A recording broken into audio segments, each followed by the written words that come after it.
take it away. All right, thank you, Ross. Good morning, everybody. Excited to get back at it this week. It's been a good opportunity for us to improve our team, learn from the first couple games, and hopefully apply some of those lessons moving forward. But proud of the guys and how they worked last week. Got a couple guys that have taken advantage of the opportunity to continue to get healthy. But just ready to get back at it. It's going to be a great opportunity for us here at home. Noon game. This is a big game for both teams as we get into conference play, and that's really what it's all about. At this point is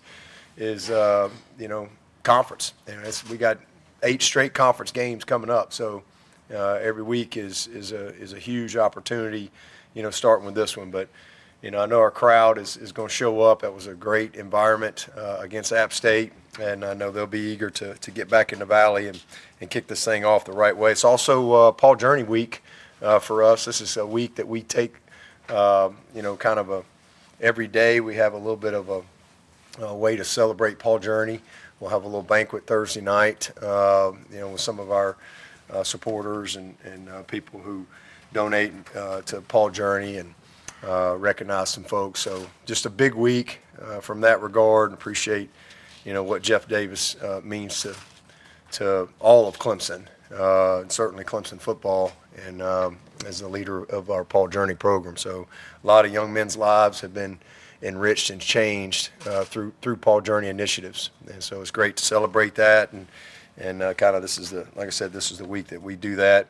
But NC State's a good football team. They're undefeated in the league, so this is their first one as well. So big rivalry game every year. It's been around for a long time. Nobody really talks about the Textile Bowl anymore, but it's still out there, and means a lot to a lot of people on both sides of this game. So this is a very experienced football team that we're getting ready to play. They obviously lost their quarterback, but they went and got McCall, who this guy's played 1 million games, and I know he's, right now it says that he's not going to be the starter. And then they went and brought in Noah Rogers. 10 had a heck of a year last year, so he's back. They went and got the running back from Duke. So it's and then all those linemen are back, and then they brought the center in from Notre Dame. So a very, very experienced offensive group. They're well coached. They're tough. They're physical. They're built to run the ball. They challenge you from a discipline standpoint, and leveraging the ball, eyes on your work. A lot of just discipline type plays in what they do, and then they're downhill at you. So this is a good football team. Again, receivers that can make plays, and over on the defensive side, really good up front. Physical, strong. This is a defense that's they're not afraid to challenge you and come after you, and it doesn't matter who they're playing. That's just their mentality. And then they'll play a lot of drop 8 as well. Just depending on the situation. It could be first down, it could be third and long. So they do a really good job, from a scheme standpoint, but really, really good football team. Same thing, a lot of guys with a lot of experience. And I know they had a couple guys that are questionable, but I would say whoever they run out there on Saturday will be ready to play the Tigers, and vice versa. So we're looking forward to a great opportunity. Dave's done an awesome job with that program, and a place I got a lot of respect for, and look forward to a great battle on Saturday. I guess, do you hope or expect that Peter Woods will be able to practice this week?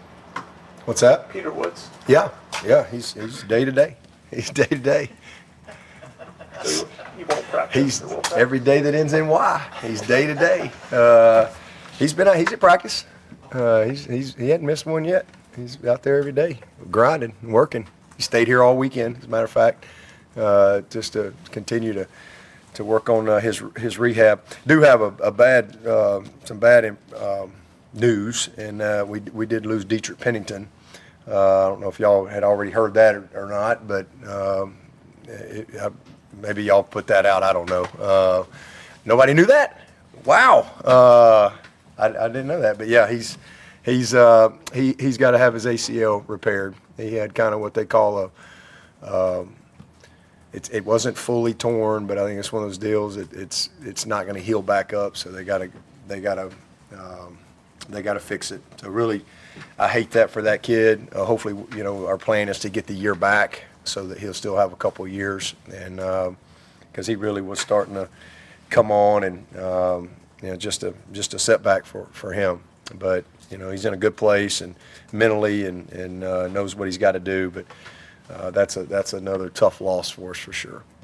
So Caleb Nix had his surgery last week, as well as Kobe. So a couple tough breaks for us there, but hopefully some of these other guys will be getting back in here, full go as well soon. Was Dietrich the App State game when he got hurt? Yeah, he'd kind of been swelled up on him, and then he just kind of somehow in that game he felt it again, and we just got him back and did the MRI and all that stuff, and it wasn't a full tear, but it's just they say they got to repair it anyway because of the type of injury. So hate that for him. I really do. That's a tough loss for us, but again, long term, we'll try to get the year back and see if we can reset with him. David over TigerNet. Going back to NC State, Concepcion, Casey Concepcion, he is a dynamic playmaker. How do you cut? They line him up everywhere. Yeah. Outfield, out wide, in the slot. They try to put him everywhere. They do, and I would say you'll probably see more of that this week. I mean, I would anticipate you might see him in some wildcat situation to try to create, some extra hats in the run game. A lot that they do with McCall. He's a really good runner and a very, very willing runner and a smart runner. They've done that already in the past with 10. I could see them, doing a little bit more of that. But they're just going to make sure. He's a dynamic player, so they're going to make sure he touches the ball, and they move him around. So it's hard to just, really isolate on him. They move him around to try to create some mismatches and isolate him on what they think's better matchups. But they motion him all the time. They line him up everywhere. So he's a good football player, and they do a good job of getting him, touches. So you have to know where he is every single play. They're not going to come out of the game or many drives, if you will, without him being involved. So you better know where he is, and that doesn't mean they don't have other good players. They do. If the tight end's a good player, they got a couple good tight ends. They got a couple big receivers. Dakari's a good player, kid that we liked here, and he's a big, strong receiver. He's a guy. They brought in Noah, so they got good dudes. But it all starts with the run game for them. They're gonna challenge you from a physical standpoint in the run game, and then leveraging the ball. And obviously, how we did in that first game, with the two big plays we gave, just didn't leverage the ball outside in properly. They'll challenge that. So we got to do a good job there. But and they do it different ways, whether it's the stretch, it's the boots, the swap boots, or it's all the jets that they have, where you really have to do a good job of containing the ball and turn everything back to your pursuit. How do you think that Sammy Brown and D. Creighton did in sort of the trial by fire, playing a lot of snaps against App, and how comfortable do you feel with one or both of those guys, with Kobe being out, sort of being trusted to play competitive snaps moving forward? Yeah, they're ready to go play. That's our job as coaches to help them be confident in what their job is, and if they're not confident with something, well, what are they confident with? And let's make sure we ask them to do that. I think that's just coaching. You got to, we always say we got to meet them where they are, and we can't just expect them to come to us or to where maybe another player is. So you have to be smart with where those guys are. They haven't played as much football as Barrett Carter, but I'm really encouraged. I think those guys have taken a ton of ownership. Wes has done a great job with them, and Dee and Sammy, they're ready to roll. So they're good players. They're talented guys, and they're talented young guys that are, their best football is still in front of them for sure. So that's one of those positions you hopefully that, you stay a little healthy you can keep your best guys healthy and bring those guys along, but they got to be ready to go play, and they will be. Is there any concern with the offensive line with Pennington going down and with Trent Howard? Is he back practicing? Trent's back. Yep. So we do have him back. So that's a positive. Again, he was one of those guys that the off week was good. So that's a huge shot in the arm for us, getting a real veteran guy back that can, snap and play guard for us. But we're fortunate, and again, we've got more depth there than we've had in a while, and we've got some guys that bring a lot of versatility. Like for example, Sadler can play really anywhere, except center. He's not going to play center for us, but he could play 4 positions. Marcus Tate could pop in and play tackle, no problem. Harrison Trent give us some good depth and flexibility there as well. And then Elijah Thurman is a guy that's really a kid that I think is going to continue to just progress and be ready to help us. Did the bye week help Marcus too in terms of Yes. getting back to where? So Yes. he's back totally available and Yeah, everything? he's ready to roll. And again, he was available for app. There might have been in years past where like, hey man, you got to go, but when you got a guy like Sadler that's sitting there, there's no sense in having a guy out there that maybe isn't quite 100%. When you got a guy that is, so, but he's good.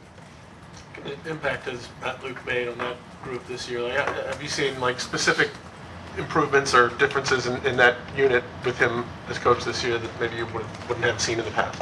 I think he's just done an awesome job in really developing the chemistry in the room and they're a very connected group. Obviously, we're more experienced. He's got a pretty experienced group that he's walking in there with. Tristan Lee is a 4th-year guy now, redshirt junior. Blake has been a 2-year starter. He's in his 3rd year as a starter. Sadler's a redshirt sophomore. Trent's a 5th-year guy. Harris has started as a freshman. So I think it's a room that has more experience, and I just think that he's just done an awesome job, from a leadership standpoint, and really just his daily approach and how he goes about his business. I think it's been really, really good. Those kids have really bought into what he's asking them to do and how he wants them to play and how he wants them to practice. All that stuff. So he's done a great job in really every aspect. He's done a great job in recruiting for us as well. Just been a huge plus for us. We talk a lot about Cade's second year with the offense and what that means for him. Is that a similar aspect for the offensive line when they've been in a part of the offensive Yes. scheme for an extra year that it just works better? And there's no question. If you got talent, if you're talented, if you got some guys that are strong and big, and you got the ingredients, I think that's just natural that you get better with experience. And you see that. You all through the years that we've had guys here, whether it's Gage Cervinka, who was a guy that, by the time he was a 5th-year senior, was a really good player. But guys just get better. If they're made of the right stuff, they put the work in. It's important to them. They're going to get better. If they're really truly bought into what you're asking them to do, and because the game slows down. When you have continuity, from a system standpoint, and knowledge and things like that, you've got the base stuff. And so now you're on it. You see things in a different light when you're a, junior than you did as a freshman, and that's at every position. And and sometimes guys have great first years, and that's great. But if that's their best year, something went wrong, right? Like they should be better as they go through their career, and I think that's what you're seeing with those guys. They're definitely more confident. But being year 2 in the same system is a part of that. Because they're not starting over, and they're stacking, so I think that's important. What's it like to see Elijah moving so sort of confidently, I guess, and full speed as he was last week. Elijah Thurman? Yeah, I'm sorry, Thurman. Man, he looks like a D lineman. I mean, he can run. This guy can move. But that's one of the things. That's what we loved about him coming out. You knew physically, watching him in high school. Physically, he's going to be in position to help us. But you never know till you start coaching a guy. Will the mental part add up to match the physical part? You know, again, we see. I've had many times. Physically, the guy looks the part, but mentally, it's just going to take a little while. And then vice versa. I've seen guys that physically, they're not ready, but mentally, they're way beyond, and they help you.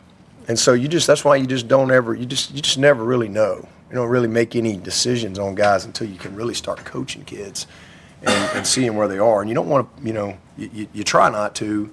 You don't want to put guys out there, especially in today's world, where they're not equipped to have success. And, because, man, that can really hurt a kid. So I think you got to be smart.